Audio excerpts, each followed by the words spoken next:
I first always sort of look at this from a logical standpoint. You know, I allude oftentimes to the sandbox, that your sandbox could be simple and can have 4 sides, or it could be complex and have 10 sides.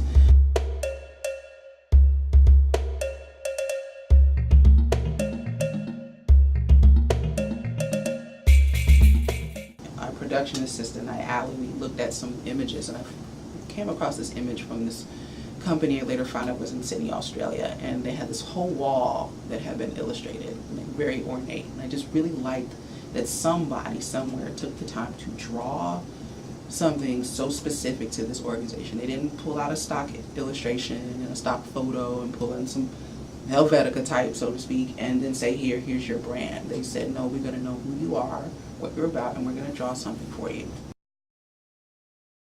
The first day I worked on this was October 1st, and I remember that day because I had to go out and get these stencils, and I thought, okay, I could maybe do some Venn diagrams, and I could maybe make some pie charts, with these little sections right here, but then maybe take those and like cascade them. And so I really started thinking about, the artist Pedro Bell, who's the illustrator for Parliament Funkadelic, and that kind of like psychedelic approach and some kind of funky, and so I just started crafting this illustration around the trust symbol, like actually drawing out the names. And we have photographs, stock photography, purchase photography of young people that we use in our work, and I started trying to find ways to integrate them. I try to think young, old, boy, girl, and it's particularly students of color, so that their facial features look clearly African American, like clearly Latino,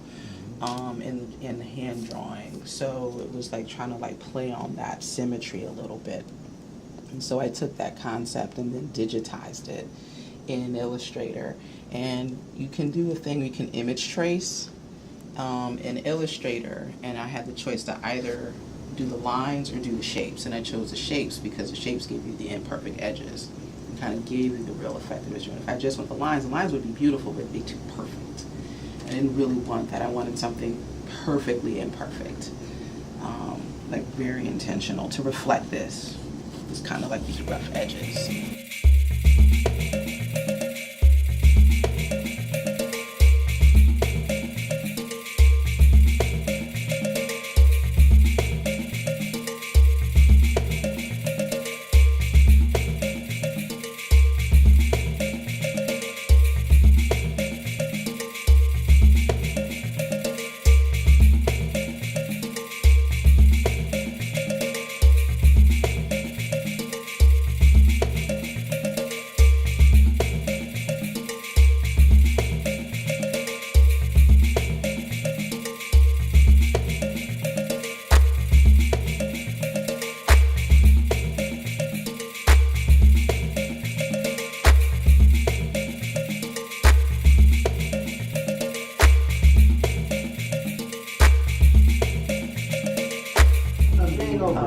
Often speak for the youth that very few people speak up for, and doing that can sometimes means challenging a lot of ideas and preconceptions. And so it was, how do I take this kind of like sense of rebelliousness and kind of expand on that a lot more? So that meant me being okay with having imperfect edges and gaps and spaces, and as a technical designer, maybe sort of be expressive and be okay with expressive design.